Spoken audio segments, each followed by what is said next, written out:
Hey everybody, my name is Marcus, and in this video I'm going to show you a simple way how you can log out from Skype. So let's start.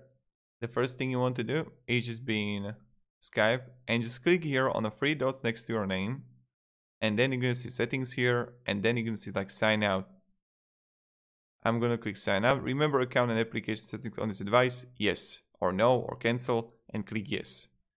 And right now, as you can see, I'm logged out. So this is pretty much it how you do it, and this is how you can log out from Skype. Thank you, have a great day, and goodbye.